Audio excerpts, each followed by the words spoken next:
In this week's video, we 3D print this tool case and organise all of the tools that come with this Creality 3D printer in shadow foam. Let me show you how we do it.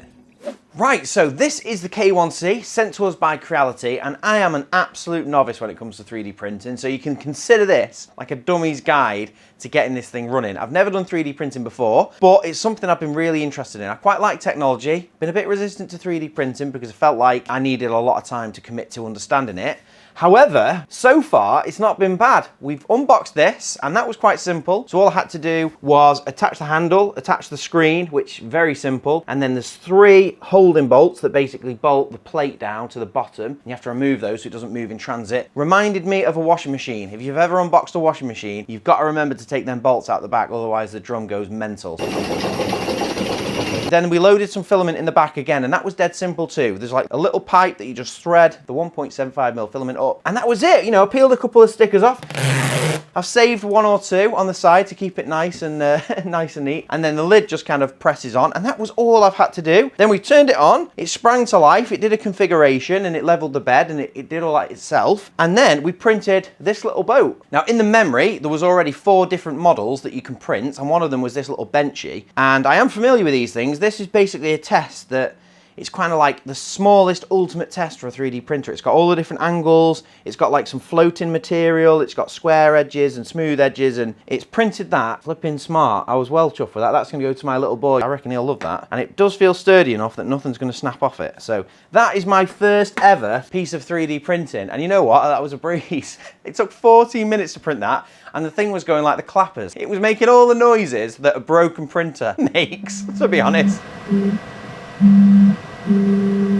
I was watching it thinking, feels like it's broken, but no, whirled into life, went like the clappers, and it did that. So the next thing is, I was on Creality Cloud. Now Creality Cloud is their platform where you can share designs and you can slice them up as well to make them printable. So it's like an all-in-one system. It's a website, but you can also download the app. And I was on there last night and I found a tool case, a flipping awesome tool case, which fits on this bed size. You can print it, and I think that is a perfect challenge for this because we can put some foam in there and we can organize the little toolkit that came with this and get it really dialed in. So let me show you how I found the design and how we're going to go about printing it, because like I say, this is a novice guide, and if I can do it, anyone can do it. So let's go on the laptop and I'll just show you quickly how we get this thing printed in the toolbox. Fine, I'll fire up the 3D printer. So this is the Creality Cloud, and it is a website, so you just go to crealitycloud.com and log in. But there is an app you can download. Let me have a look. So you can go and download, and you can take the app onto your computer as well, which might make it easier. But for me, I'm quite happy just on the website. So I had a dig through. I was just looking through models, discovery, and I was just looking through, well, the section that stood out to me straight away was tools. And I was looking through this thing. So this is if you want to create really simple custom stuff. I was expecting to find models of tools, like a set of spanners or something. So that's not what that is. You have to go into all categories. Here we go, all categories, DIY. And you can now see models here that you can print. So there's kind of like, there's quite a cool little thing. It's a thread measuring tool you can print off, or phone holders, look like scrapers and things. There's a nice little box, a hinged box. But the one that really stood out to me, let me just type it in, it was a Creality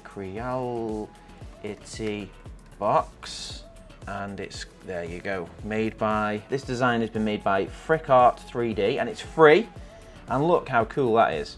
So literally, the bed size on this is 220 by 220mm and then 250 high, and this box here is about 209, so it's like the maximum size. It's a really nice size box. You've basically got 7 parts to design. You've got the Creality logo, which slots into the lid. That is the lid there, that's the lid section. And then it's got 2 bases. You've got a base here that's split into a grid of 9, or you've also got like an empty base, which is the one we're going to go for, so we can put some shadow foam in there. Now the first thing I did was click package download, and then it gives you files which are not printable. So that was my first mistake, and you can avoid this by, we're not downloading the files and putting them on a USB pen, we're cloud slicing them. That is the trick. You go into here and you just select, and to keep it simple for now, we'll just select one part. Obviously we want to print, essentially we want to print them all, but then only one of the bases, the base with a divider of 9 or the standard base. So we're just going to go for the standard base. You click slice and it brings it into here. Now the other thing we need to do is, I don't really want it printing stood up like this. So you just click rotate, where is it? Rotate. and then we're just going to rotate it 90 degrees, and that'll just lie it down on the bed. And that's all I need to do, nothing else. Just means it's sat there, and that's it. It's already got all the settings in. These have already been like predefined by the designer, so it's already knows it's going to be 1.75 PLA. Everything else is fine. Click slice, and it creates me a file. Now you can see here, I was already playing around with it, so I already worked this out once before, and it gives me a file here. And then if my laptop was directly connected to the machine, I could just click print here, but I haven't connected this yet. I'm just going for a very simple novice guide, which is something I can be very familiar with, which is download the file to a USB stick in the front of the machine, and then it pops up on the screen. So we click download, and it gives us a G-code file. Now here's the next top tip. The first time I did this, I just took the G-code file, which was downloaded, and it was in a zip file. I just put that on the USB stick, plugged it in, didn't work. And I was a bit thinking, what's going on here then?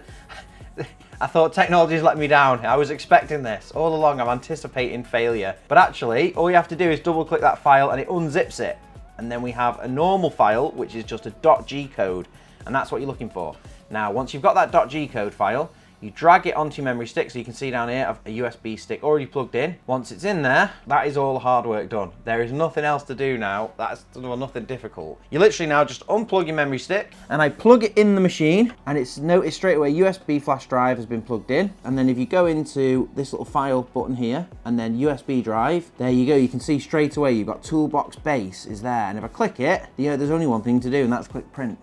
And it's as simple as that. So I've got filament loaded, I've got my design loaded, ready to click print, but I am going to move this printer over to the side because that print is estimating 5 hours, 25 minutes. So first things first, it'll level the plate and run through a few different operations. So we'll come back to you when it starts printing. 15 minutes later. Right, so that's got 5 hours of printing to do. Let's see what it looks like in the morning.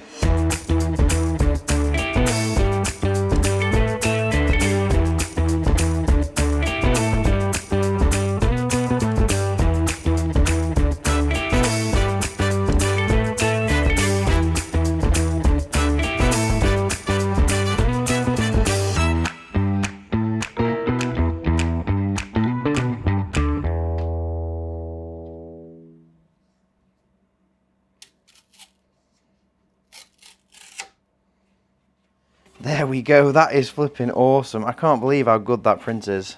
I'm pretty new to 3D printing, so I don't know what's standard and what's good, but I'm telling you now, from my perspective, from a novice perspective, that is quality. That is really nice. Every time I see videos of people 3D printing, they're always like cutting off support material and jaggedy edges, and that is just perfect straight out of the box. So that is the first piece. That is the longest piece. So I think we'll get the lid onto print and then it'll start coming together. But I can see already that is going to take a 30mm piece of shadow foam. So the dream is becoming a reality. We can get a nice little Creality toolkit made here, and the bed is back to a brand new one. So let's start the next print.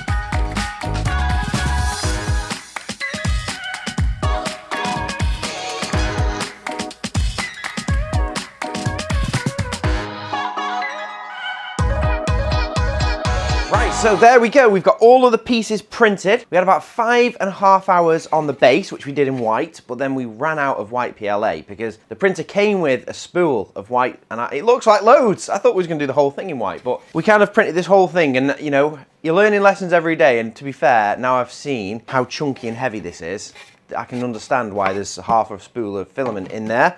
Then we did the lid in grey. That took 4 hours. A bit more detail on that, and I'm really happy with the print because it's really smooth. But when you do look close up, you can see some of the print lines, especially up this top edge. But I do know there's loads of settings in there, so I could probably change like the fill level or something along those lines. All you 3D printer experts, let me know. We'll give you a close-up of this lid. Let me know how I'd solve that, because I think I'd like to do this again, but in black and red, the shadow foam colours, and maybe even learn how to change up the logo and put shadow foam logo there. But it's a bit advanced for me that yet, so we'll start with the simple stuff. So that print's really good. Then we've got the logos. We printed them in black and grey because I thought I was doing the lid in white with a grey logo, but we ran out of white. So then we printed it in black because it can, you know, be a nice contrast with the grey. We've got the two little centres of the Ds, which I've obviously done in grey, which can go in the centre of that R there. So in the centre of the D, in the centre of the R. And then we've got the two catches and the handle, and they've printed lovely. So they were about 50 minutes. These were 20 minutes a piece, so we're 1 hour and 10. The lid was 4 hours, so we're talking 5 hours and 10. That was 5 hours 40. So you're talking 11 hours, and we've printed it all. And the only other thing I needed was some M3 bolts. I picked up this little set from Amazon. This was $8.99, and we'll put a link in the description for this, because it's pretty much the only thing you need, spare in a 3D printer and 3D print filament. So let me put it all together.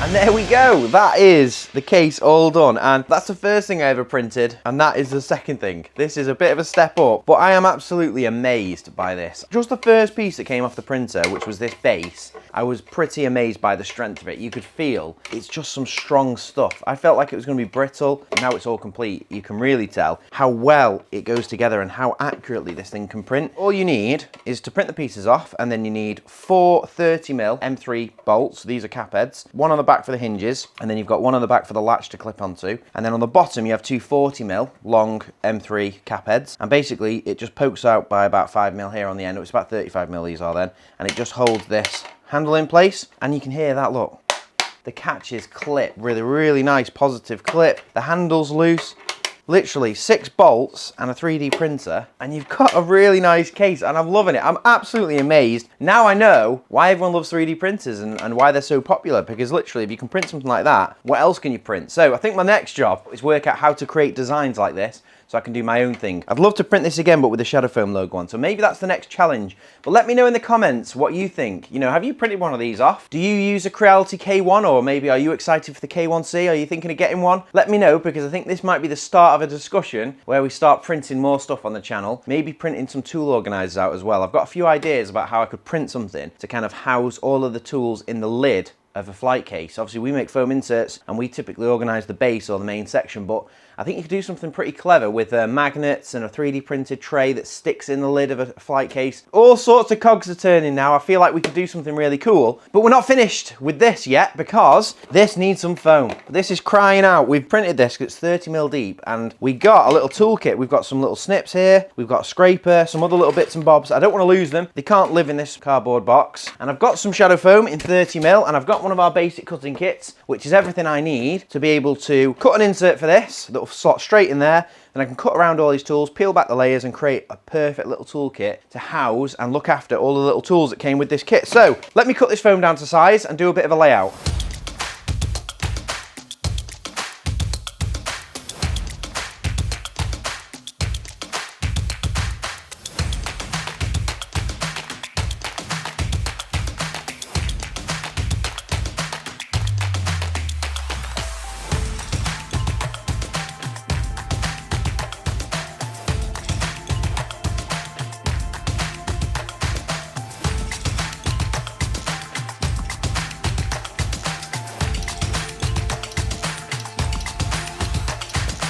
So there we go, I've cut a foam insert down to size, so I just used a 30mm piece of scrap that I had, I've squared it up, and then this box is 20 centimeters by 18.5. And then once I'd cut that square perfectly to size, I then just used the radius gauge out of our stencil kit. So this is a nice nifty little thing. It's really cheap, dead simple. There's all different radiuses on here, going from 2mm all the way up to 30mm in 2mm increments. And all you basically do is just keep trying them until you find the one. So this was an 18mm radius. Once I was happy that that's the exact radius, I then just put that over the corner of the foam, cut round it, and you end up with a perfect foam insert. The only other thing I had to do was just basically trim a triangle off the bottom, because the way this is printed, it's got like a corner taken off all the way around like a chamfer. So once I'd cut that in, the insert slotted in there like perfection, and that was what we want to see, so that was perfect. Now I've been doing a layout. So it came with a box of stuff, and it's got some spare screws. It's also got the 3 kind of holding screws that bolted that plate down, which I will keep, because if I ever move this, it'd be nice to just be able to put it back as it was. So I'm going to keep those. And then we've also got some end snips, we've got a scraper, some spanners, a little row of Allen keys as well. So they're all the sizes you need. So it's a nifty little set, this, and I want to keep it together. And I'll also include this little thing as well. What was it called? Benchy it was called, and this is the first thing it ever printed. I think it's important to keep this. I don't know, let me know if you're a 3D printer. In my mind, it feels like good logic to save that, and then if I'm having any problems with it, I could possibly print another one and make a comparison. So that's the first thing it ever printed, so I think I'm going to save that in this kit as a bit of a reference. And yeah, let's get cutting.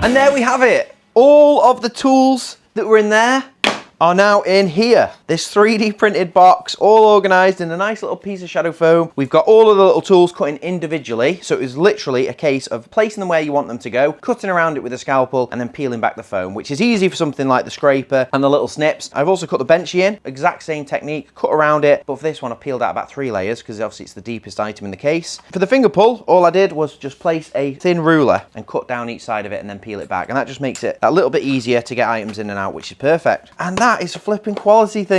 I'm absolutely buzzed with that. I think that is so amazing that you can print that. 2 days ago this thing didn't exist, and now it does, and it's a killer. I do feel like if I did it again, I could probably tweak the settings and slightly improve the finish on this top, although it is really smooth and it feels nice. I think I could probably improve that slightly, but that is it. I wouldn't change anything else. I might change the colours, like I say, and I wouldn't mind adding a shadow foam logo. If you've got some advice that can help me with the next build, let me know in the comments, because I really appreciate it, and it will help. And we're not sure what we're doing next with this 3D printer, but because there's quite a few options, so whatever you tell me in the comments is definitely going to have an impact. So thank you very much for watching the video. I hope you enjoyed it. And if you're looking for a Creality K1C like this one, go to the link in the description where you can pick one up. Big thank you to Creality for sending that out to us. I am overawed with it, to be honest. I think it's amazing what the 3D printer can do and how simple it was. So a big thank you to those guys. Make sure you subscribe, click the bell icon so you don't miss any of our future videos, and we'll see you in the next one.